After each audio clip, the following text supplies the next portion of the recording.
uno de los aspectos más sorprendentes, extraordinarios, asombrosos de la obra redentora de Cristo es que Él hizo a través de su vida, su muerte, su resurrección, su ascensión, todo lo que había que hacer para que un pecador pudiera ser salvo, y luego dejó en manos de hombres comunes y corrientes como tú y como yo, que vayamos por el mundo a predicar ese mensaje y de esa manera aplicar esa obra que Él hizo hace 2000 años en el corazón de los pecadores. Id y haced discípulos a todas las naciones, encomendó Cristo a su iglesia en Mateo 28. Alguien decía, pensando en este hecho, dice, Él pudo haber escrito el mensaje del evangelio en las nubes para que todos lo leyeran, o dejar caer Biblias del cielo, o enviar a un grupo de ángeles alrededor de toda la tierra que proclamaran su palabra, o incluso Cristo mismo pudo llamar directamente a los hombres al arrepentimiento y a la fe, para que escucháramos audiblemente su voz. ¿Ustedes se imaginan eso? Fulano, ven y arrepiéntete, cree en mí, oh Señor. Pero eso no fue lo que Él hizo.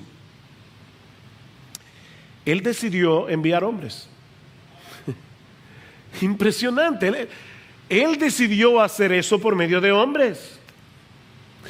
Mis hermanos y personas que nos visitan en esta mañana, y qué gozo tenerlos hoy en medio nuestro. Eso es lo que hace tan relevante y tan glorioso a la vez la predicación del evangelio, como veremos en esta mañana al continuar con nuestra serie expositiva de la carta de Pablo a los romanos. Ahora, no olviden que en toda esta sección de la carta, Romanos 9, 10, 11, Pablo está tratando de demostrar que la incredulidad generalizada de los judíos no hace nula la fidelidad de Dios, no pone en juego las promesas que Dios le dio a su pueblo en el antiguo pacto. No fue que el plan original se fue a pique y Dios tuvo que sacar un as de la manga, el plan B. No, mis hermanos. Desde el principio de la historia de la redención, vemos que dentro del Israel nacional, Dios tiene un Israel espiritual escogido por gracia. Vean otra vez Romanos capítulo 9, versículo 6. Pero no es que la palabra de Dios haya fallado, porque no todos los descendientes de Israel son Israel, ni son todos hijos por ser descendientes de Abraham. Dios tiene un pueblo escogido por gracia, y no solo de Israel, sino del mundo entero, también de los gentiles. De manera que la salvación no depende de la raza, depende de la gracia. Ahora, ¿quiere esto decir que los incrédulos se perderán porque no fueron escogidos? Dios tiene un pueblo escogido por gracia. Entonces aquellos que no se salvan es porque no fueron escogidos. Esa es la pregunta que Pablo está respondiendo desde el final del capítulo 9 hasta el capítulo 10.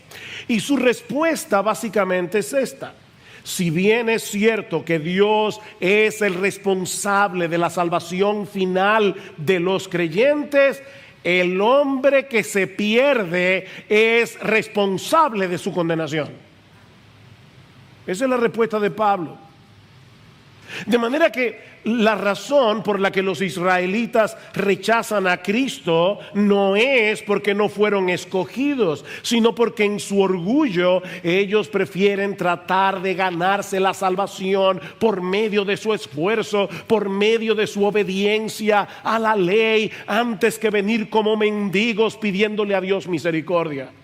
Romanos capítulo 10, Versículo 3, pues desconociendo la justicia de Dios y procurando establecer la suya propia, no se sometieron a la justicia de Dios. Ese es el problema, dice Pablo. No, yo no quiero la justicia como un regalo, yo me la quiero ganar con mi obediencia.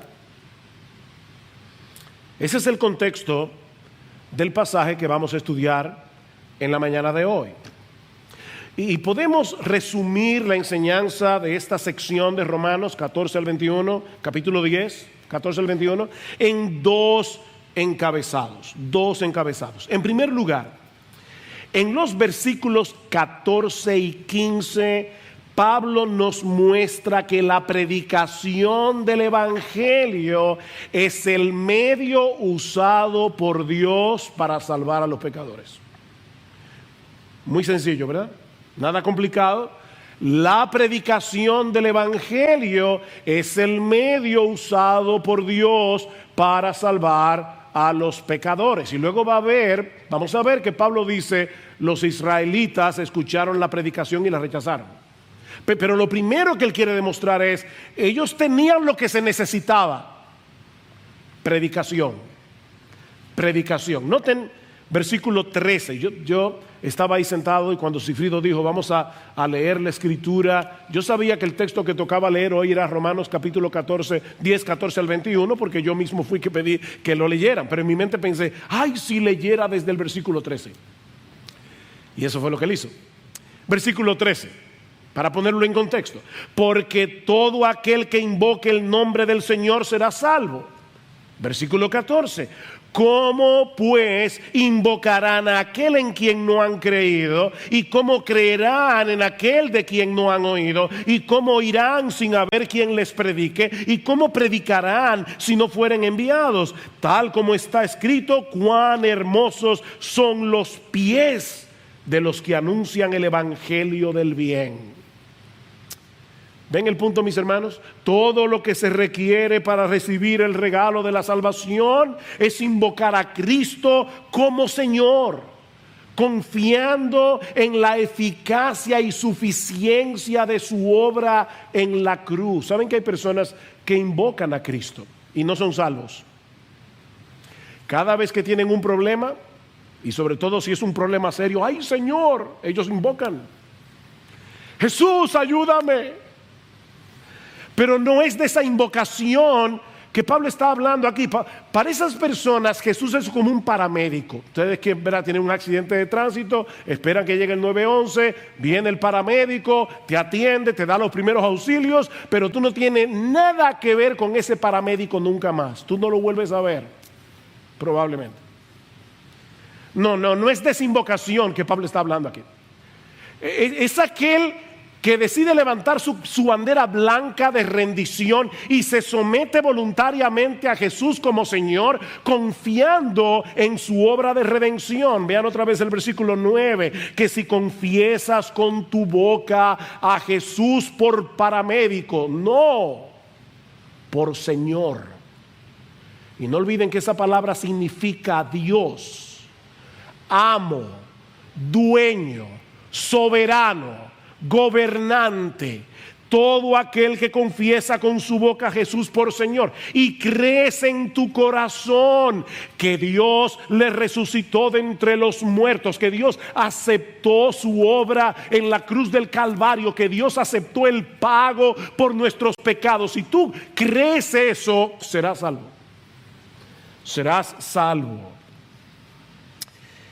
Pero ahora Pablo quiere mostrarnos el papel tan crucial que juega la predicación del Evangelio en este proceso, para que un pecador pueda creer en Cristo, invocar su nombre y ser salvo. Nadie puede invocar el nombre del Señor a menos que sepa quién es el Señor y lo que Él hizo para salvar a pecadores, y Él crea en esos hechos acerca del Evangelio. Creer, conocer, creer en los hechos del Evangelio. De ahí la primera pregunta de Pablo en el versículo 14. ¿Cómo pues invocarán a aquel en quien no han creído?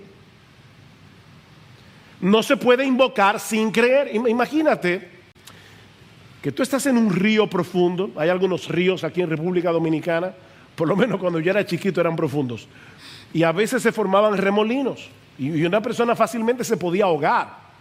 De hecho, a veces se topaban con arena movediza. Era peligroso. Ahora imagínate que tú estás en medio de un río, tú no sabes nadar, el río es hondo, estás en un remolino, te estás ahogando, y así rápidamente tú ves de un lado del río a un niño de 6 años que ayer fue que comenzó su primera clase de natación, y del otro lado a un salvavidas profesional que aparte de todo es tu amigo íntimo. ¿A quién tú vas a clamar pidiendo auxilio? ¿A quién vas a clamar?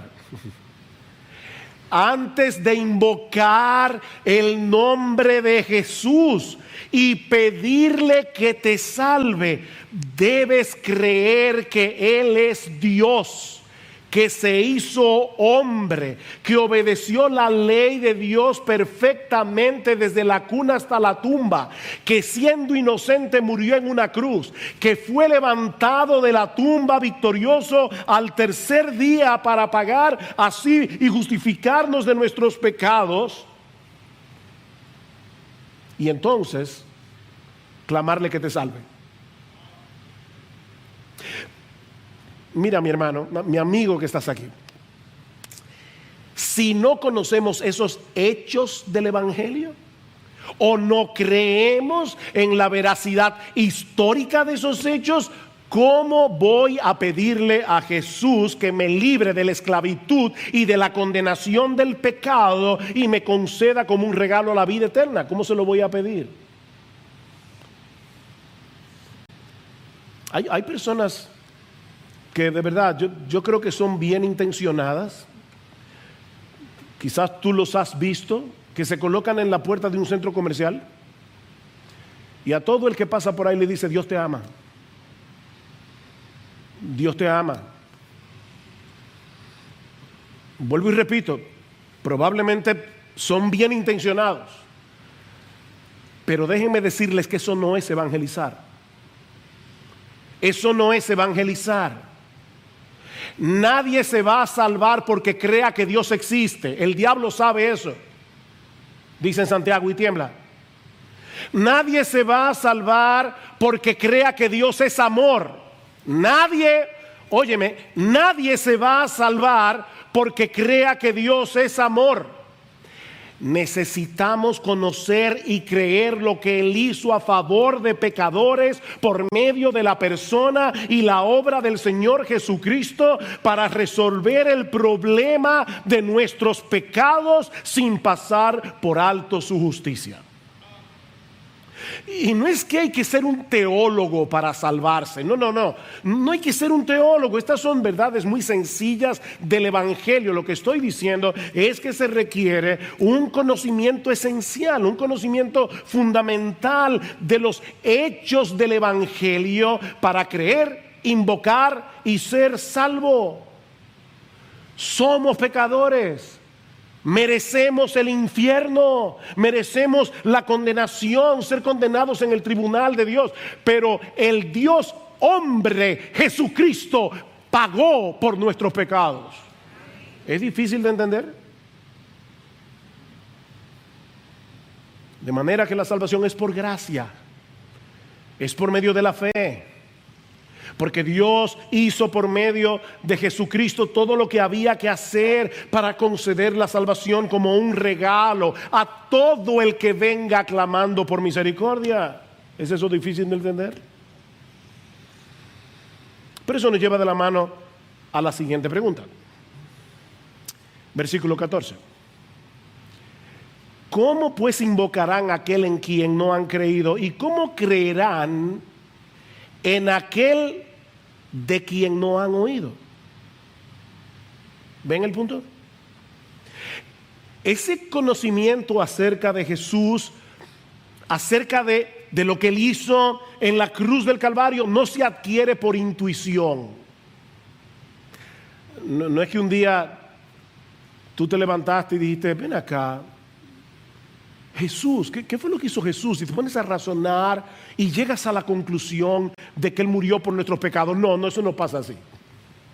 Nadie llega a ese entendimiento por intuición. Yo necesito oír el Evangelio para entender y creer en el Evangelio. ¿Y cómo vamos a escuchar? Dice Pablo, o por medio de la predicación. Tercera pregunta, ¿y cómo oirán sin haber quien les predique?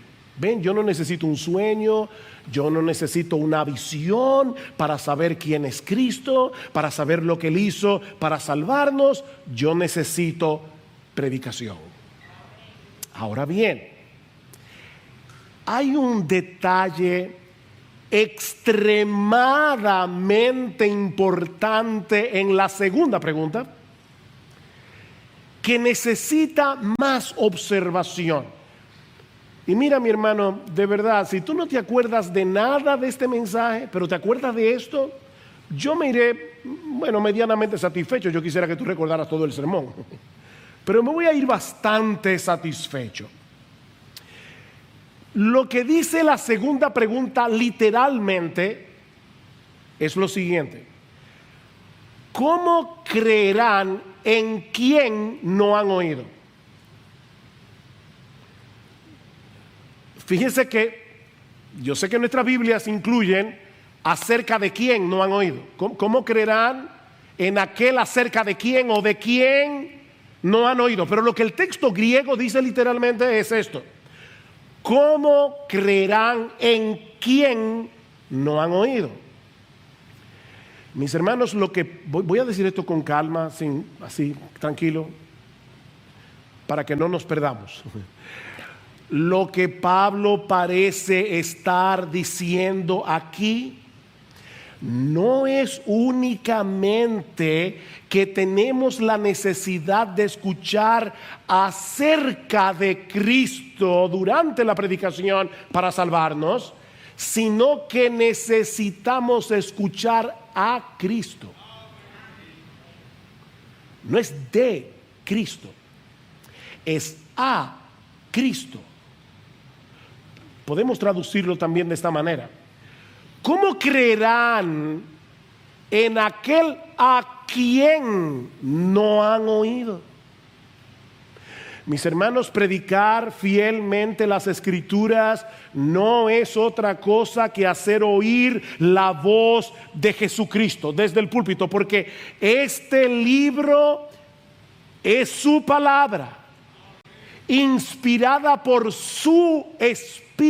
Primera de Pedro capítulo 1 versículos 10 al 12, el Espíritu de Cristo. Por eso es que Pablo le llama a este libro en Colosenses capítulo 3 versículo 16 la palabra de Cristo. La palabra de Cristo more en abundancia en vosotros. Si yo escribo una carta, te envío una carta y alguien te la lee en voz alta y te explica algunas cosas de la carta que tú no entiendes, en cierto modo tú me estás escuchando a mí, no al que te está leyendo la carta.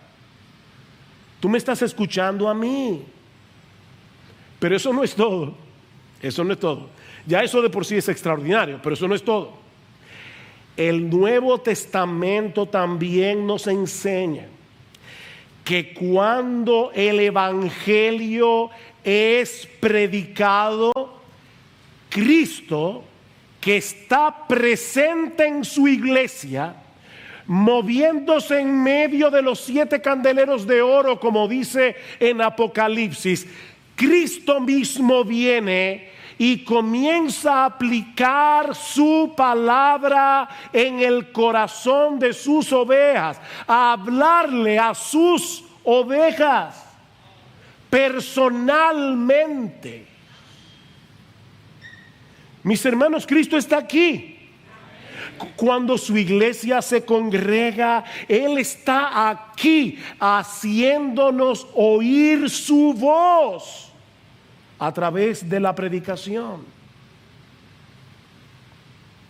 El discurso del buen pastor, Juan capítulo 10. en verdad os digo. Y cuando Cristo usa esa fórmula, está diciendo, mira, esto que te voy a decir no es una migaja de verdad, es una montaña de verdad. En verdad os digo, el que no entra por la puerta en el redil de las ovejas, sino que sube por otra parte, ese es ladrón y salteador. Pero el que entra por la puerta es el pastor de las ovejas. A este abre el portero y las ovejas oyen su voz. Llama a sus ovejas por nombre. ¿Se oyeron eso? Llama a sus ovejas por nombre y las conduce fuera. Cuando saca todas las suyas, va delante de ellas y las ovejas lo siguen porque conocen su voz. Versículo 16: yo tengo otras ovejas que no son de este redil, a estas también me es necesario traerlas y oirán mi voz. Y serán un rebaño con un solo pastor. Versículo 27: mis ovejas oyen mi voz y yo las conozco y me siguen. Y la pregunta es, ¿y cómo podemos oír esa voz? Porque Pablo está diciendo, nadie se puede salvar a menos que escuche la voz de Cristo. Pero esa voz no viene directamente desde el cielo, sino a través de la predicación. ¿Y cómo irán? Otra vez el texto nuestro dice, sin haber quien les predique. Literalmente el texto griego dice, ¿cómo irán sin predicación? ¿Cómo irán sin predicación? Es a través de la predicación del Evangelio que las ovejas de Cristo escuchan su voz. Es lo mismo que vemos en el capítulo 2 de la carta de Pablo a los Efesios. Pablo, en el versículo 16, dice que Cristo derribó la pared intermedia de separación que había entre judíos y griegos, para reconciliar con Dios a los dos en un cuerpo por medio de la cruz. Y ahora escuchen. Y vino y anunció paz a vosotros que estabais lejos y paz a los que estaban cerca. Vino. ¿Y cuándo Cristo fue a Éfeso? Cristo nunca salió de Israel, de los contornos. Lo más lejos que él llegó fue a Sidón y a Tiro, arriba en el norte. Cuando Cristo estuvo en la ciudad de Éfeso. Escuchen cómo John Stott responde esta pregunta. El mismo Cristo que una vez hizo la paz mediante su cruz, predica la paz mediante sus heraldos, sus predicadores, sus pregoneros. Y otro teólogo llamado Gustav Wingren, él dice lo siguiente, perdonen el nombre tan raro, pero me encanta la cita.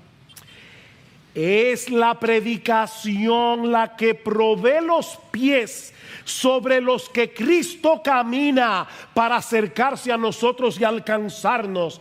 La predicación tiene un único objetivo, y es que Cristo pueda venir a aquellos que se han reunido a escuchar. Wow. Miren, mis hermanos, yo tengo la convicción de que los creyentes vendríamos a la iglesia con otra actitud si recordáramos que la predicación de la palabra no es un mero estudio bíblico. Es el medio a través del cual Jesucristo se hace presente y hace oír su voz a través de la voz de un predicador.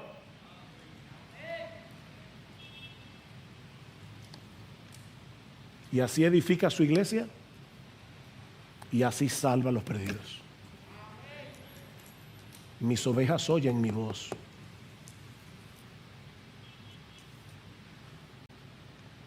Pablo dice en 2 Corintios 5:19 que Dios nos encargó a nosotros la palabra de la reconciliación. Así que somos embajadores en nombre de Cristo, como si Dios rogase por medio de nosotros, otra vez literalmente, como Dios rogando por medio de nosotros, os rogamos en nombre de Cristo, reconciliados con Dios. Mis hermanos, los predicadores no somos simples mensajeros. Los predicadores no somos simples maestros. Somos mensajeros, somos maestros, pero somos más que eso. Somos embajadores. Un embajador es aquel que ha sido oficialmente llamado y comisionado para hablar en nombre de su gobierno y con la autoridad de su gobernante. Por eso es que nosotros nos paramos aquí a predicar, porque no venimos a negociar esto. No venimos a preguntar, ¿tú qué piensas? Vamos a hacer una mesa redonda. No estamos haciendo ninguna mesa redonda. Estamos aquí como embajadores del Rey de Reyes, del Señor de Señores, diciéndole al mundo, así dice Jehová. Y todo el mundo debe escuchar su voz. No estamos negociando nada.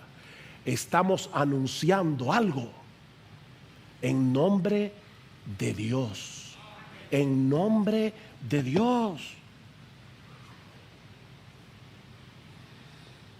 De ahí la cuarta pregunta de Pablo en el versículo 15. ¿Y cómo predicarán si no son enviados? ¿Enviados por quién?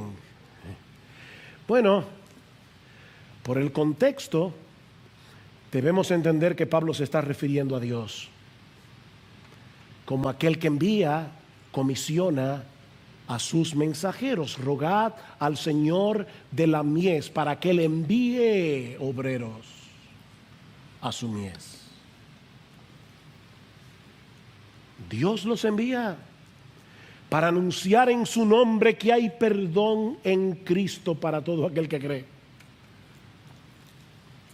Los predicadores, dice Pablo en 2 Corintios capítulo 2, versículo 17, hablamos de parte de Dios y delante de Dios. De parte de Dios y delante de Dios. La iglesia es la embajada del reino de los cielos. Y los predicadores somos los embajadores que traemos palabras de paz a los enemigos de Dios.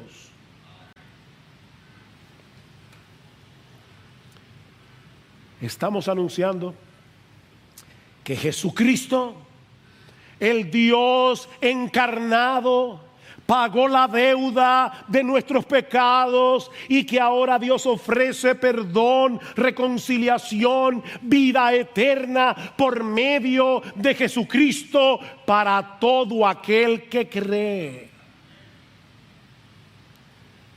Es por eso que los pies de los que llevan este mensaje al mundo son tan preciosos. Versículo 15.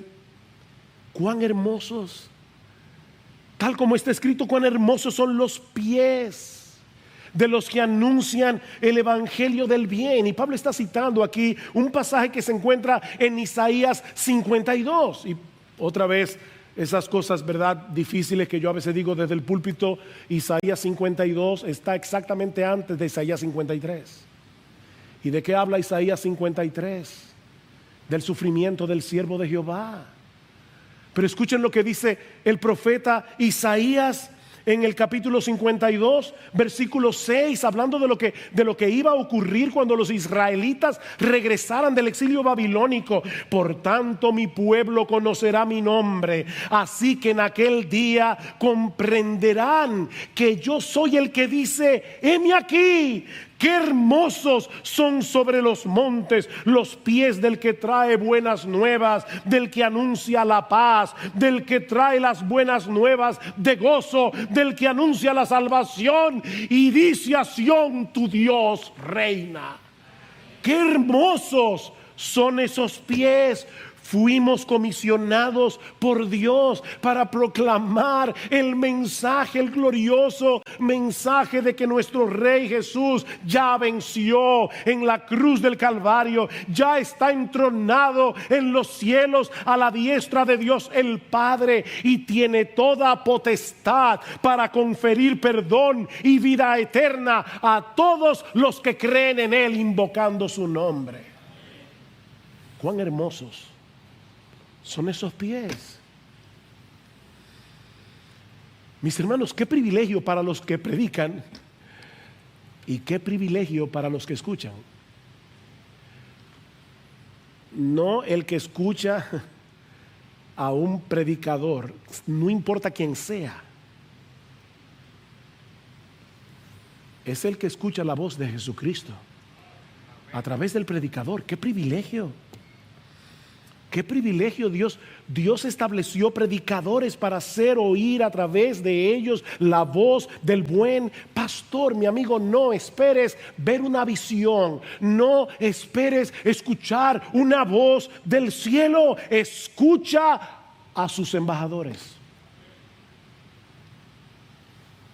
La palabra predicación que Pablo usa aquí significa pregonar como un heraldo. Se aplica primariamente, no únicamente, pero primariamente a los hombres que han sido llamados por Dios, comisionados por Dios para predicar públicamente su palabra. Pero ¿saben qué? Lo que se predica desde el púlpito debe resonar durante la semana.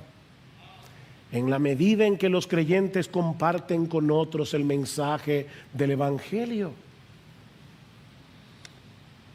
Santificad a Dios el Señor en vuestros corazones, dice Pedro en el capítulo 3, versículo 15. En otras palabras, escucha la voz de Cristo y obedécela. Santifica al Señor en tu corazón. Ahora, cuando tú hagas eso y comiences a moverte en el mundo como un verdadero cristiano, eso va a levantar preguntas. Y Pedro dice, y estad siempre preparados para presentar defensa con mansedumbre y reverencia ante todo el que demande razón de la esperanza que hay en vosotros. Todo el mundo volviéndose loco por el coronavirus. El esposo tratando de largarse de la casa, la esposa tratando de matarlo. Y los vecinos viendo este hogar cristiano. Y se pregunta, ¿y qué es lo que esta gente tiene? Mis hermanos, nadie va a invocar el nombre de Cristo a menos que crea en Cristo, y nadie puede creer en Cristo a menos que escuche el mensaje del Evangelio. Es por eso que los pies de los que se desplazan para compartir este mensaje son tan hermosos. Mira, mi hermano, mi hermana, déjame decirte algo, sobre todo las hermanas. Es completamente irrelevante si tú eres hermosa. Es completamente irrelevante si tienes una hermosa figura. Dios está mirando tus pies. A Dios le importan tus pies. Tus pies. ¿A dónde van tus pies?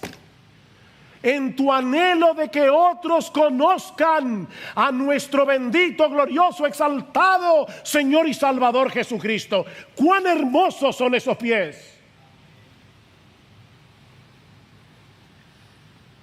Viene a mi memoria el famoso corredor ateniense Filipides.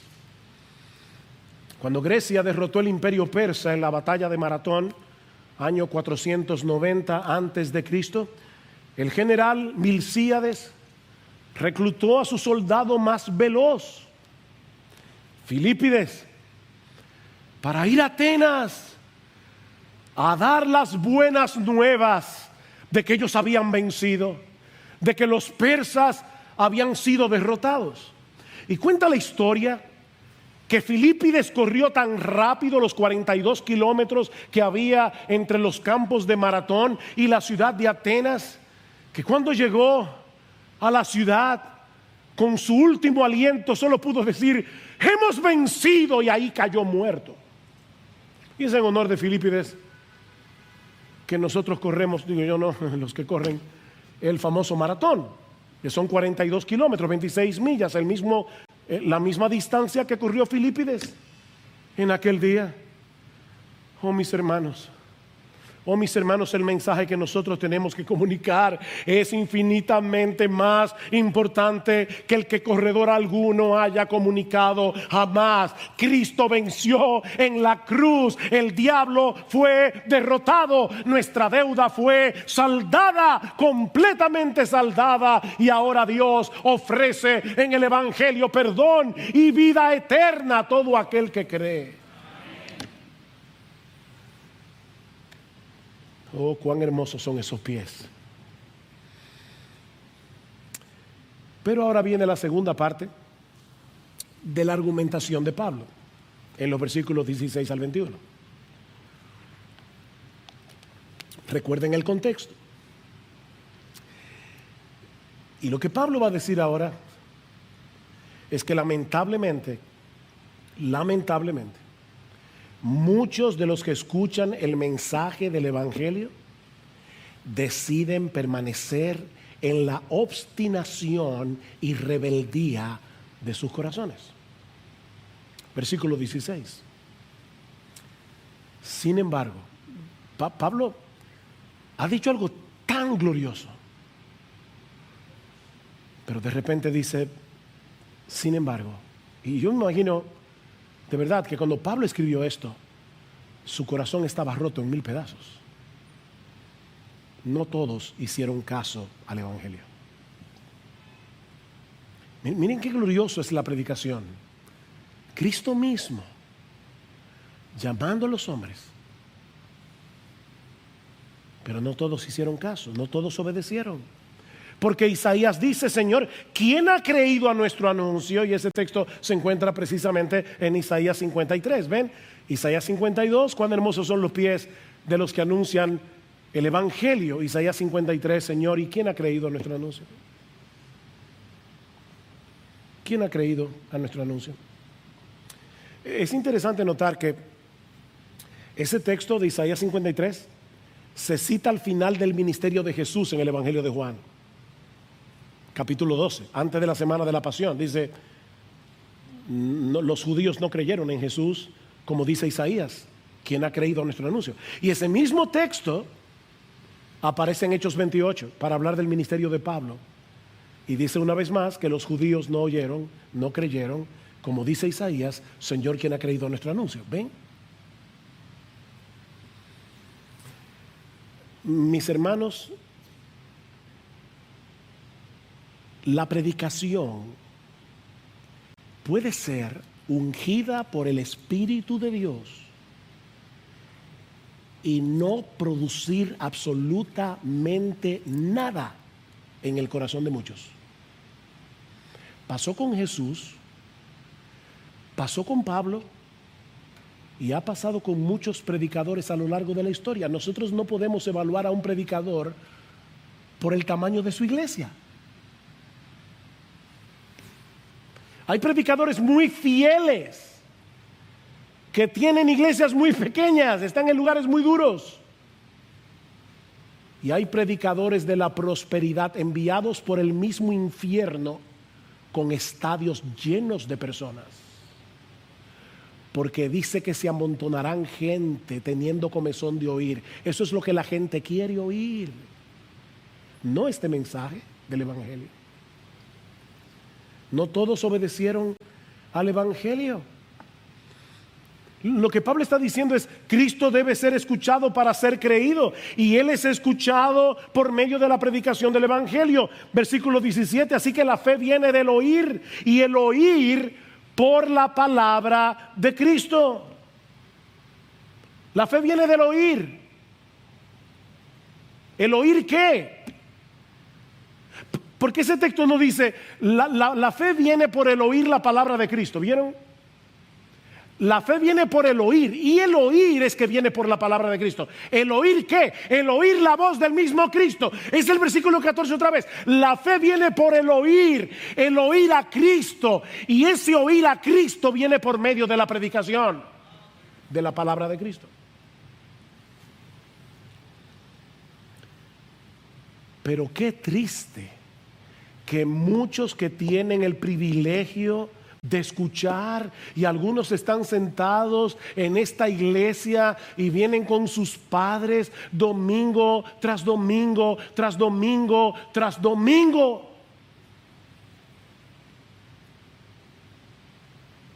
Yo recuerdo, me vino ahora a la memoria cuando yo comencé a visitar la iglesia. Alguien predicó un sermón evangelístico usando el personaje de Sansón, y él decía: Sansón no sabía que Dios se había alejado de él. Y el predicador, un predicador muy sencillo, él decía: tú estás ahí sentado en tu silla y tú no sabes que estás sin Dios. Sin Dios. Y él llamaba a las personas: ven, ven. Y yo recuerdo como si fuera ayer, yo sentado en esa silla con lágrimas en mis ojos, diciendo: no voy a ir. Increíble la dureza de nuestro corazón. ¿Cuánta dureza? Mis hermanos, lo que Pablo está tratando de probar es que el problema de Israel no fue que no tuvieran la oportunidad de escuchar el evangelio, fue que ellos decidieron mantenerse en incredulidad. Vean el versículo 18. Pero yo digo: ¿acaso nunca han oído? Tal vez, Pablo, es que mira, es que nunca oyeron el evangelio. Y dice Pablo: ciertamente que sí. Por toda la tierra ha salido su voz y hasta los confines del mundo sus palabras. Pablo está citando aquí el Salmo 19, que habla no de la Biblia, sino de la revelación general de Dios en los versículos 1 al 6, y luego de las escrituras a partir del versículo 7. Y Pablo está usando la ilustración del sol que recorre toda la tierra cuando sale por la mañana y luego se pone en el ocaso, y dice: así mismo ha salido la palabra de Dios donde quiera que ha habido una comunidad de judíos en el primer siglo. Dios se encargó de llevarle su palabra. No fue que no escucharon, fue que no quisieron creer. Mi amigo, ese es tu problema. Tu problema es que tú sabes muy bien lo que el evangelio dice. Tú sabes que tú eres pecador. Tú sabes que vas camino al infierno. Tú sabes que Jesucristo es el Salvador, pero no te quieres someter a Él como Señor. Yo he tenido que hablar muchas veces, sobre todo con jóvenes que me dicen: pero mire, pastor, créame, yo he hecho eso muchas veces. Le he dicho: Señor, sálvame, y no pasa nada. ¿Y saben lo que yo me imagino en mi mente que está pasando? Probablemente, porque no soy Dios, no veo el corazón de nadie, pero ¿saben lo que yo creo que está pasando? Que esas personas no se quieren ir al infierno, pero tampoco quieren dejar el mundo. Y están con una soga aferrados al mundo, tratando de ver qué tanto se pueden extender para agarrar a Cristo e ir al cielo, pero sin soltar su pecado, sin soltar el mundo. Así no se puede. Es invocar a Jesús como Señor. Como Señor.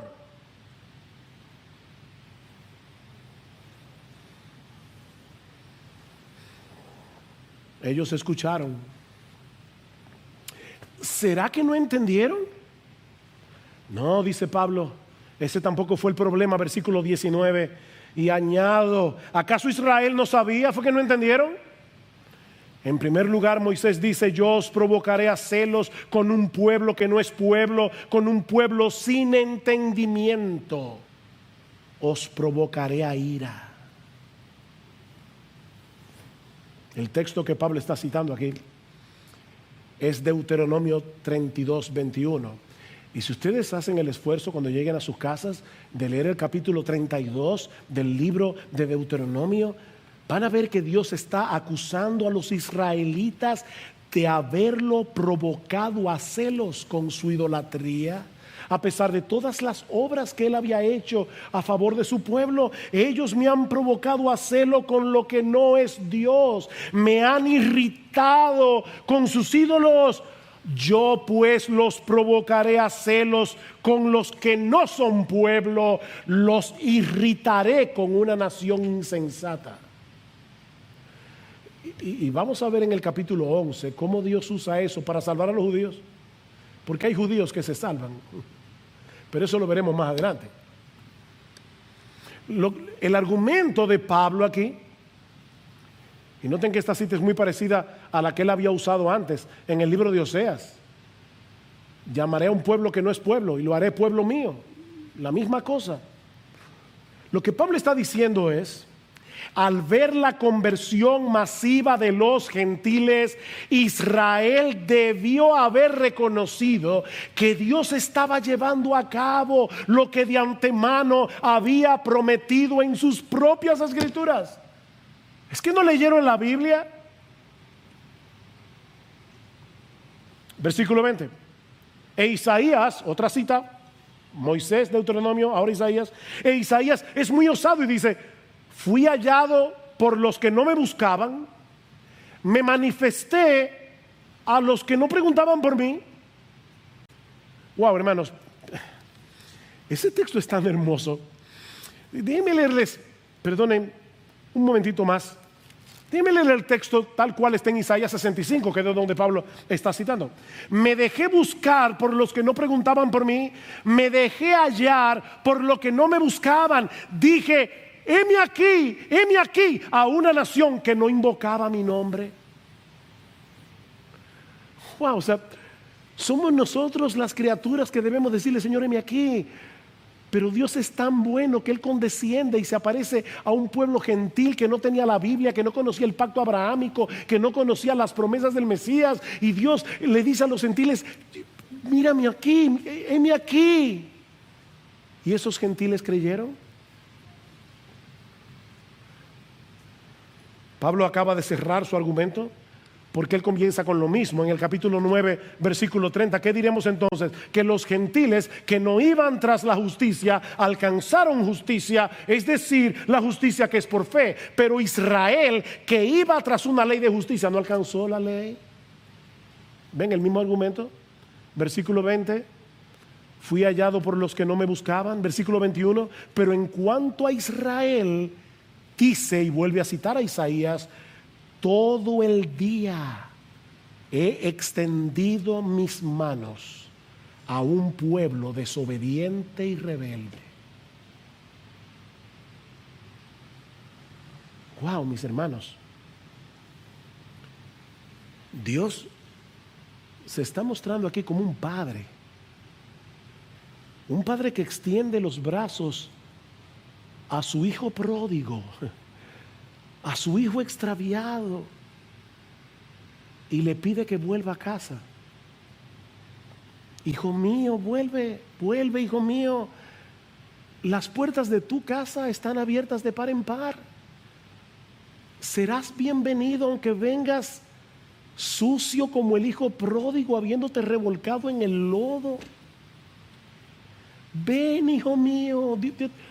¿Ustedes se imaginan eso? Dios, ven, mi hijo, ven. Pero el hijo decide mantener su actitud desafiante en contra de su padre.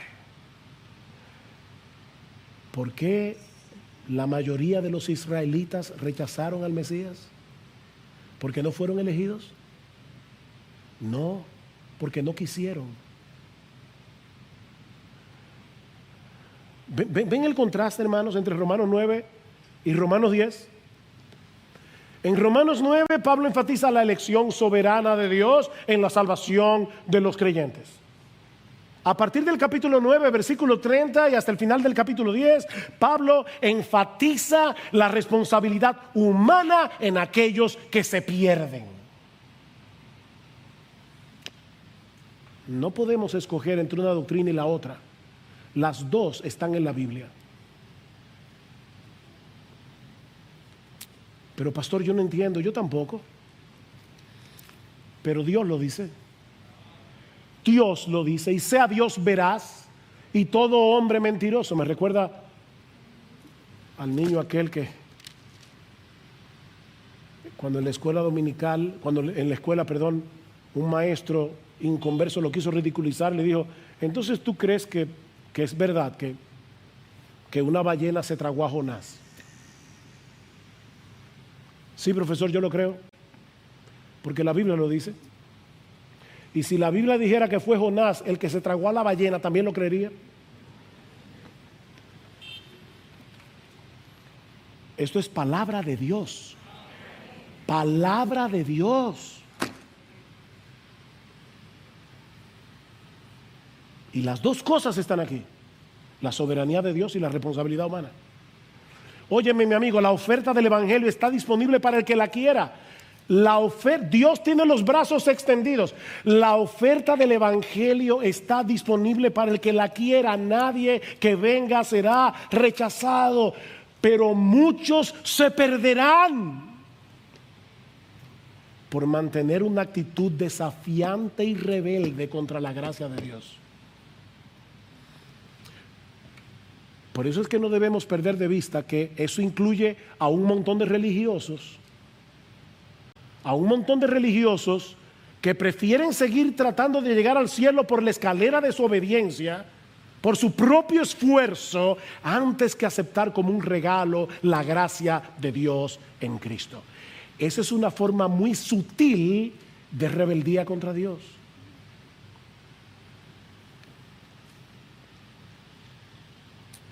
Mis hermanos, ¿qué aprendemos de este pasaje? Hay varias lecciones, varias aplicaciones que podemos extraer.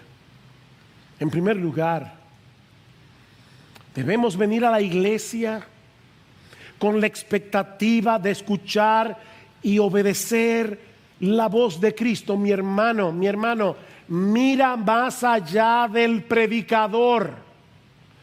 Mira más allá del predicador. Contempla a Cristo mismo hablándole a su pueblo a través de la predicación de su palabra. Él se hace presente por su Espíritu en medio de su iglesia congregada para hablar al corazón de sus ovejas. De manera que nosotros debemos venir con esa expectativa. Oh Señor, nos hemos congregado en tu presencia para escuchar tu voz. Oh Señor, háblanos por medio del predicador y danos un corazón sensible para atesorar y obedecer tu palabra, Señor. Tú vienes a la iglesia con esa actitud, con esa expectativa.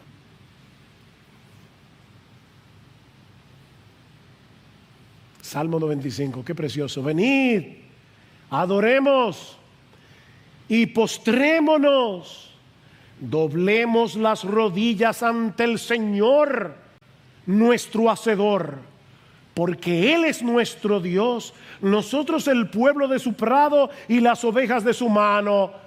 Si oís hoy su voz, no endurezcáis vuestro corazón. ¿Ven? Sí, nos hemos congregado con nuestros hermanos, pero dicen, no, sí, eso es importante, qué bueno verlo hasta con mascarilla, pero hermanos, Cristo está aquí sin mascarilla, en medio de su pueblo. El autor de la carta a los Hebreos va a usar ese mismo Salmo 95 para decir, cuidado con la apostasía. ¿Saben por qué? Porque la primera manifestación visible de que una persona se está alejando de Dios es que comienza a darle poca importancia a la iglesia congregada, porque no se está dando cuenta que es Jesucristo mismo que lo está convocando. Y yo sé, estamos en medio de una pandemia, hay razones de peso, yo entiendo eso, yo no me estoy refiriendo a eso. Yo me estoy refiriendo a la persona que tome en poco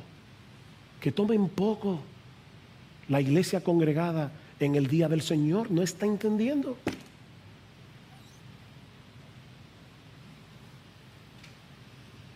Pero aprendemos también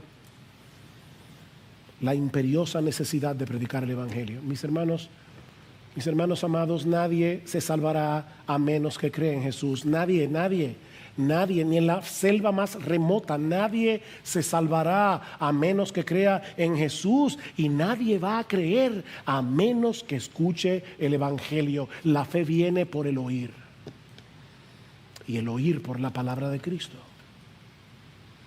Hermanos, debemos rogar al Señor de la mies para que envíe más obreros a su mies, hombres que estén dispuestos a predicar todo el consejo de Dios. Hombres que aún estén dispuestos a salir de su zona de confort, de su zona de seguridad, para llevar el evangelio hasta lo último de la tierra, si esa fuera la voluntad de Dios. Necesitamos hombres que no estén jugando al cristianismo. Y debo aclarar que este es un llamado que Dios hace en el contexto de su iglesia. Lo digo para que nadie diga, mañana me voy a África. No te vayas a África. Espera.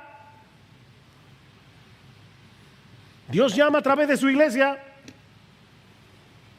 Si Dios no te ha llamado a servirle de esa manera, mi hermano amado, sigue haciendo con excelencia lo que Él sí te ha llamado. Como abogado, como herrero, como chofer de carro público, como ama de casa, como doctor. Sigue haciendo lo que Dios te ha llamado y hazlo con excelencia para la gloria de Dios. Pero recuerda que la expansión del evangelio en nuestro país y en el mundo es responsabilidad de cada creyente, aunque no todos tengamos el mismo llamado. Algunos se dedicarán por entero a esta labor, otros van a orar por ellos y a sostenerlos con sus recursos, y todos procuraremos dar a conocer el mensaje del evangelio, cada uno según los dones y las oportunidades que el Señor le ha dado. Padre, déjame hacerte una pregunta. ¿Cuál es tu reacción cuando tu hijo de 17, 18 años te dice, papá, mira, yo no quiero ir a la universidad a estudiar una carrera, yo quiero ser misionero? ¿Cuál es tu reacción? Mi hijo, de eso nadie vive. Miren, mis hermanos, hay padres cristianos que desaniman a sus hijos. Por supuesto, no podemos tomar en serio cada vez que un joven dice que se quiere ir a las misiones. Por eso que estoy diciendo que ese llamado ocurre en el contexto de una iglesia local. Pero ¿sabes qué? Tu corazón debe saltar de alegría si tu hijo te dice eso. Bien, mi hijo, vamos a hablar con los pastores y vamos a examinar el caso. Pero gloria al Señor, hijo mío. Gloria al Señor. Porque son hermosos esos pies de los que anuncian el evangelio. Pablo dice en Romanos 1:14 que él tenía un sentido de obligación. La Reina Valera traduce una deuda. Soy deudor de compartir el evangelio. Y aclaro, cuando Pablo dice soy deudor, él no está diciendo que era deudor de Dios, porque eso sería un atentado contra la gracia. No somos deudores de Dios. La salvación es gratuita. Ya Dios pagó el precio. Pablo dice, yo soy deudor de griegos y no griegos, de sabios y no sabios. ¿Ven? Yo tengo una deuda moral con las personas que no conocen este evangelio. Yo soy deudor de todos aquellos que necesitan la misma gracia que yo necesitaba y que el Señor me dio por gracia. No es una deuda legalista, mis hermanos, la que debemos imponernos para predicar el evangelio a los demás. No, esto no es legalismo. Es una deuda de asombro, de gozo y de gratitud.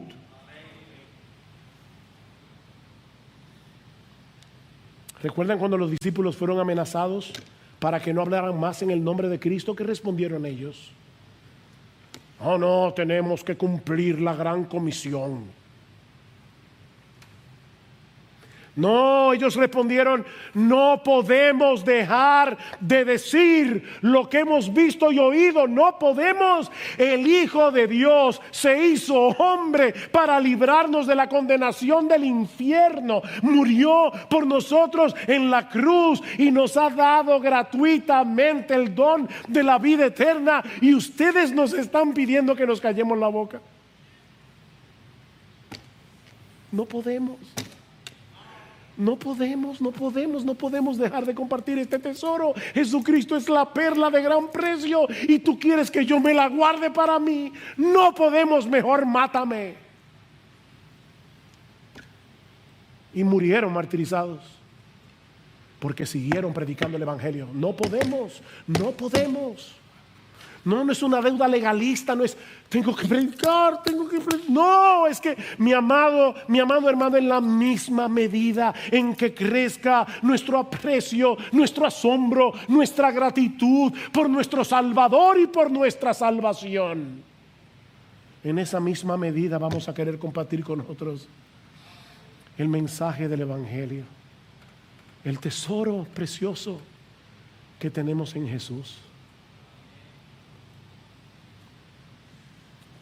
Pero no quisiera concluir esta mañana sin antes hacer lo que este pasaje nos mueve a hacer: rogarte en nombre de Cristo que te reconcilies con Dios si todavía no lo has hecho. Te estoy rogando en nombre de Dios, como si Dios estuviera rogando por mi boca. Os rogamos en nombre de Cristo. Oh pecador, no vayas al infierno, no sigas ese camino. Reconcíliate con Dios. Reconcíliate. La oferta del evangelio está disponible para el que la quiera. Nadie que venga será rechazado. Las manos del Señor continúan extendidas. Oh, su gracia está disponible para todo aquel que reconozca su pecado, para aquel que reconozca que no merece otra cosa que el infierno, y venga únicamente confiando en Cristo para el perdón. Mi amigo, no sigas tratando de ganarte la salvación por medio de tu esfuerzo. Eso es imposible. Recíbela como un regalo que Dios nos ofrece en Cristo de pura gracia por medio de la fe.